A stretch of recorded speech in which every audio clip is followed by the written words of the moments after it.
Boa tarde, estamos ao vivo com mais um Papo Capoc, o seu programa semanal sobre inovação, inovação corporativa e empreendedorismo.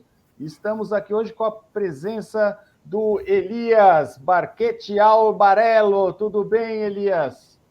Tudo bem, Bernardo? Boa tarde a todos. Prazer, né? Poder falar aqui uma honra também poder falar um pouco aqui no Papo Capoc dessa semana.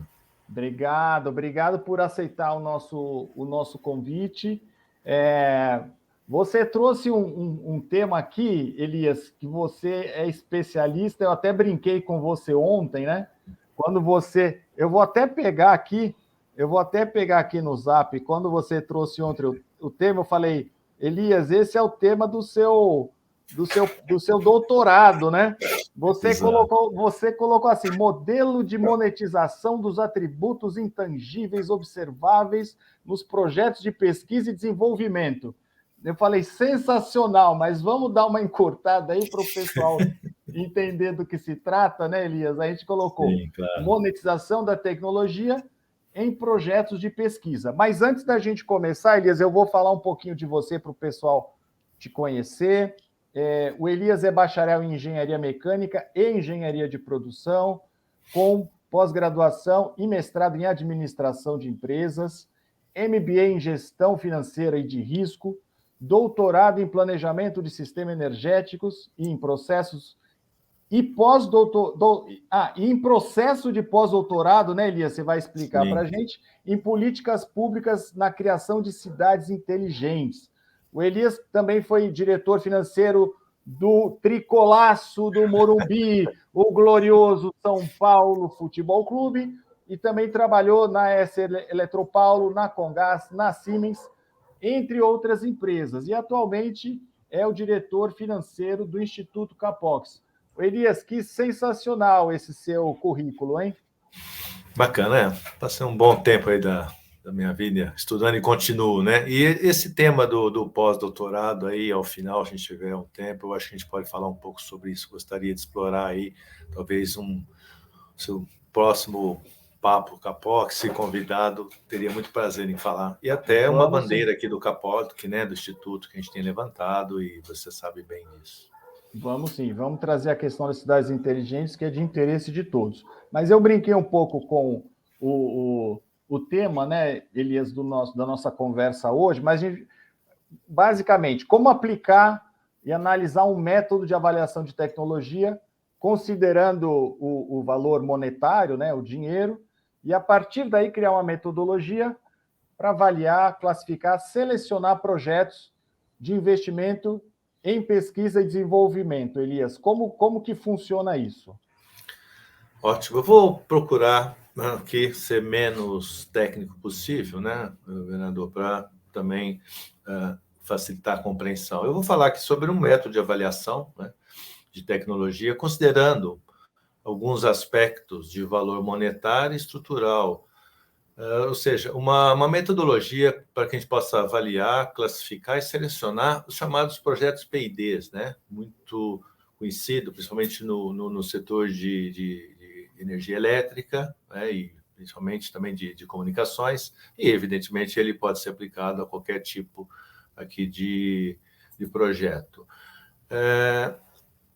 Voltando um pouco na história, a primeira contribuição aí ao tema e a criação aí da definição da inovação ocorreu com Schumpeter, né, em 1984, já quase 40 anos. E lá ele dividia o processo de mudança tecnológica em 3 fases básicas. A primeira, chamada invenção, né, que é como resultado de um processo aí de descoberta de princípios técnicos novos, uma potencialidade também para uma exploração comercial. O segundo, efetivamente, inovação, né? Como um processo de desenvolvimento de uma invenção, mas de forma comercial.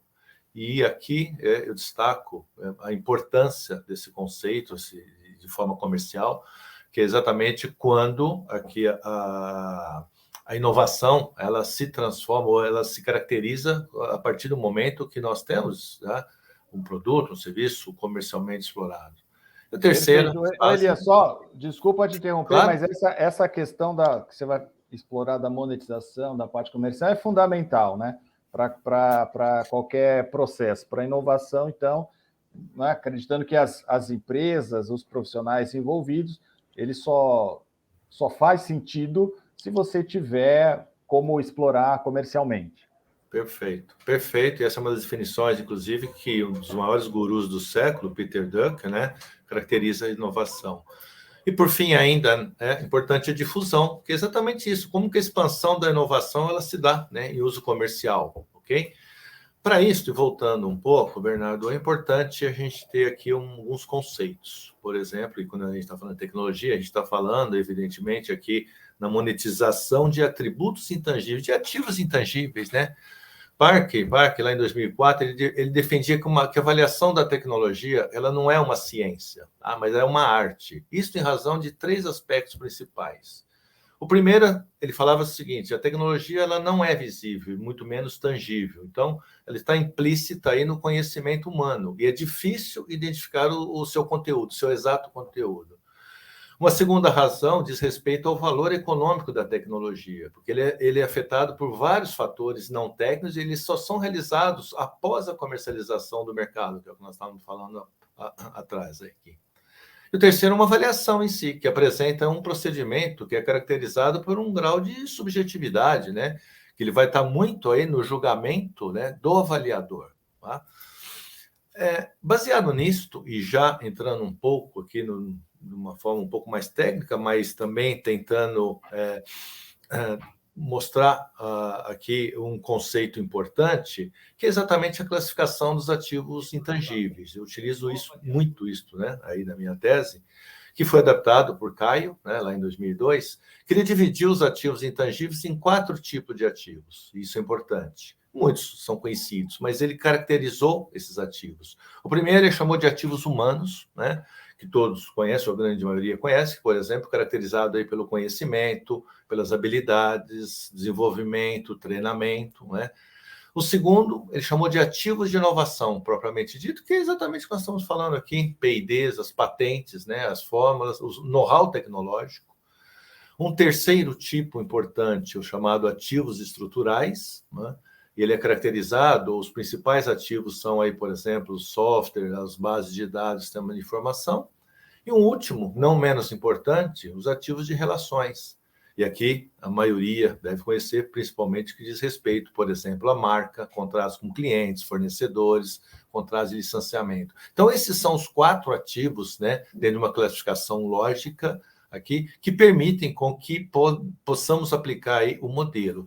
E ainda nesta linha, né, o Parker ele dividiu, ou ele caracterizou esses ativos fazendo uma correlação com a abordagem. Ele caracterizou em 3 abordagens importantes para distinguir exatamente como que seria aplicado o modelo. O primeiro é chamado abordagem de custo, né, que, olha que interessante, Bernardo, ela é baseada no princípio econômico de substituição, ou seja, que postula que um cliente não pagaria mais por uma tecnologia do que o próprio custo de criar um ativo de igual conveniência e utilidade. Isso é fantástico, né? Porque caracteriza exatamente isso, que ele vai, o limite do pagamento é exatamente o custo de criar uma tecnologia, né, que tenha aí as mesmas funcionalidades.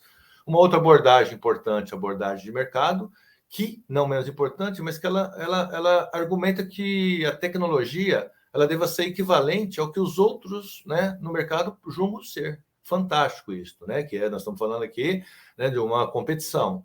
E, por fim, a abordagem de receita, que ela é baseada no raciocínio de que o valor ele é determinado pela capacidade de produção da tecnologia em questão. Então, aí sim, e efetivamente aqui é o nosso ponto de partida para o modelo, né? Essa seria, Elias, não, eu acho que está bem claro, essa seria a classificação do modelo de valor, né? Exato, exatamente isso. E a partir daí vai ter uma estimativa de fluxo de receita, né? Perfeito. Como é que funciona isso? Como que é esse processo para calcular esse fluxo de receita? Perfeito. Esse fluxo, ele está baseado aqui em 2 blocos, né? Um bloco chamado geração de lucro e um bloco aqui que a gente chama de redução de custos. No bloco de geração de lucro, faça uma avaliação, né, do tamanho do mercado e dentro desse mercado, especificamente, qual é o nicho aqui a ser utilizado, estudado ou capturado. A partir daí, né, desse nicho, faça uma estimativa de um fluxo de caixa bruto, lucro, e também depois, tirando os impostos, tirando aqueles custos específicos, nós chegaríamos a um fluxo de caixa de lucro líquido. Este do lado da geração de lucro. Do lado da redução de custos, né, faz uma avaliação, por exemplo, de uma redução de custo por unidade de produção, importantíssimo. Avalia-se o tamanho da produção, né, qual é a capacidade de produção aí desse determinado produto. Com isso, tem-se uma estimativa, né, do fluxo, do total de fluxo de redução de custo e, consequentemente, né, o fluxo da redução de custos líquidos. E neste final é que se faz, né, que se percebe claramente a relação de contribuição da tecnologia para a estimativa aí do fluxo líquido. Basicamente, em poucas palavras, esse é o fluxo aí da geração de receita, né? O fluxo de receita. Perfeito. Você falou também, Elias, sobre a questão do valor monetário e valor estrutural, não é isso? Como que é essa relação valor monetário, estrutural? Explica para a gente como é que se dá essa relação. Nossa, excelente pergunta, Bernardo, sem dúvida. E talvez eu gaste um pouquinho mais de tempo aqui, mas é importante, tá? Para poder explicar essa relação, eu tenho que trazer aqui uma definição com relação a valor, né, o fator tecnológico e fator de mercado. Fundamental para depois eu poder responder aí a sua pergunta. O fator tecnológico, ele é dividido aqui num fator intrínseco, né, e no fator de aplicação. O que significa isso? O fator intrínseco, né, da tecnologia que nós estamos falando, ele representa as características naturais da tecnologia. E ele é subdividido em 4 fatores, para nós podermos entender melhor o que significa este fator tecnológico. Ele tem um subfator, né, chamado posição proprietária, que na verdade é um grau de proteção, né, ou uso exclusivo da tecnologia. Um segundo subfator, que é o nível de tecnologia, qual é o nível técnico dessa tecnologia, quando comparada, por exemplo, com arte, né, com o estado da arte de outras tecnologias. Um terceiro subfator é a duração da tecnologia, claro, evidente, né? Essa duração da geração de receita proporcionada por essa tecnologia, Bernardo. E o quarto fator, ou subfator, melhor dizendo, é o grau de estandardização, que é o grau de padronização e interoperabilidade da tecnologia. Mas interoperabilidade, o que é isso? Isso diz respeito, por exemplo, à capacidade, né, de comunicação e integração de sistemas sem a necessidade da intervenção humana, o que é ótimo nesse caso. Então, esses são os fatores, o fator intrínseco, né? O fator de aplicação, ele também é dividido aqui em 4 subfatores, tá? Importantíssimo, que é, primeiro, tipo de tecnologia, ou seja, tecnologia de produto ou tecnologia de processo. Fundamental entender isso, né, para esse modelo. O segundo subfator é uma taxa de contribuição, ou seja, qual é a relação de contribuição da tecnologia para esse valor, para esse fluxo de receita. Um terceiro seria o escopo de aplicação, ou seja, qual é a extensão de campo para os mercados-alvos de tecnologia, qual é o mercado que ele quer atingir. E, por fim, ainda dentro desse fator, né, tecnológico, o grau de perfeição, ou seja, a disponibilidade da comercialização da tecnologia. Neste caso aqui, nós estamos falando exclusivamente do uso prático da tecnologia. Então, isso diz respeito aqui ao fator tecnológico. Em relação ao fator de mercado, ele também é subdividido em 2 tipos de fatores. O primeiro é o fator tipo, né? Ou seja, geração de lucro, que é o valor medido na geração do lucro propriamente dito pela tecnologia. E uma redução de custo, que é o valor medido aí na redução de custo pela tecnologia, ou seja, geração de lucro e redução de custos. E depois o outro subfator, né, caracterizado pelo tamanho do valor. O que significa isso? Por exemplo, a quantidade de receita, ou seja, o total da renda gerada pela tecnologia. Um outro ponto importante, a duração dessa receita, né, que a vida econômica da tecnologia para gerar essa renda. E, por fim, o risco da receita, né, que é o grau de risco e incerteza associado aí com a realização da renda. E aqui eu abro um parênteses, tá? E recorro novamente ao Peter Drucker, que falava que a inovação sempre significa um risco, né? Ou seja, qualquer atividade econômica ela é de alto risco. E não inovar, ele dizia, é muito mais arriscado do que construir o futuro. Voltando aqui, Bernardo, e respondendo especificamente agora com essa explanação que eu fiz, e respondendo objetivamente a sua pergunta, então, fica claro que os aspectos comerciais, né, de uma tecnologia, eles não são independentes, mas sim eles são influenciados por aspectos técnicos de uma tecnologia e vice-versa. Esta relação. Daí o relacionamento estrutural entre o fator tecnológico e o fator de mercado. E, além disso, para encerrar aqui esse ponto, além disso, a duração da receita ela é sujeita à vida da tecnologia, claro, e a quantidade da receita ela é influenciada pela posição proprietária ou relação de contribuição da tecnologia, o quanto a tecnologia contribui aqui para a quantidade de receita. Espero que tenha esclarecido um pouco, assim, desculpe por ter sido, né, bastante assim, mas eu tinha que dar um passo atrás para poder conceituar, né, o que é o valor tecnológico, é o valor de mercado, para aí sim poder responder a sua questão.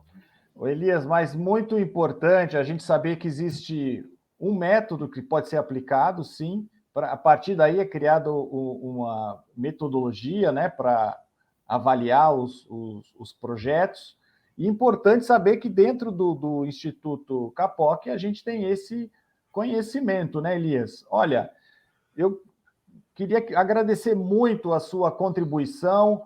A gente tem o nosso Papo Capó, que é um papo sempre na hora do almoço, pega o pessoal nesse intervalo, né, que ele está saindo do trabalho, almoçando, mas eu gostaria de convidá-lo também para um próximo papo, Elias, quando a gente vai falar das cidades inteligentes. Você topa o desafio, já Elias? Aceito, já mais uma vez.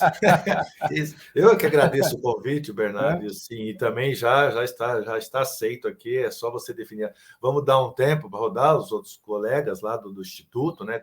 Nós temos lá, e o Instituto é caracterizado por isso, né? Diversidade de conhecimento, aptidões que temos ali, você já tem feito com alguns aí, temos acompanhado, e aí eu volto a falar sobre cidade inteligente, além do fato de ser aí, né, o tema do meu pós-doutorado, também é uma bandeira nossa aqui, do Instituto Capoc, e particularmente é um tema que, assim, me atrai muito e me dá muita satisfação de falar sobre. É um tema fascinante que também interessa muito o público, né, Elias? Olha, principalmente no que diz respeito aqui às políticas públicas, né? Que nós temos aí um pouco esquecido quando se fala em Smart Cities, mas é isso que eu estou tentando resgatar e gostaria muito de compartilhar isso aí com os amigos e com todos que estiverem aqui. Sensacional. Então, agradecer novamente, Elias, você ter aceitado o nosso convite. Agradecer você que acompanhou a nossa live, lembrando que ela fica gravada e depois ela vai estar disponível no LinkedIn, no YouTube e também no nosso Spotify em breve, que é o nosso podcast. Lembrando que o nosso propósito aqui é promover iniciativas em inovação corporativa em todos os seus aspectos, seja ele cultural, social, educativo, empreendedor. E se você se dedica à inovação, nos procure, venha fazer parte dessa grande rede de profissionais, nos siga nas redes sociais, curta, mande suas perguntas, acompanhe as novidades. E semana que vem a gente volta com mais um Papo Capoc. Obrigado, Elias. Um grande abraço. Muito obrigado novamente e parabéns por essa iniciativa, Bernardo. Eu acho que assim, está fazendo a diferença e não tenho dúvida nenhuma que realmente a gente vai ter pela frente algo muito importante, é poder realmente levar a inovação aqui para todos e, sem dúvida, o Instituto Capoc também tem isso como objetivo. Mais uma vez, obrigado e parabéns. Obrigado, Elias. Um grande abraço. Muito obrigado. Você também, Bernardo. Obrigado.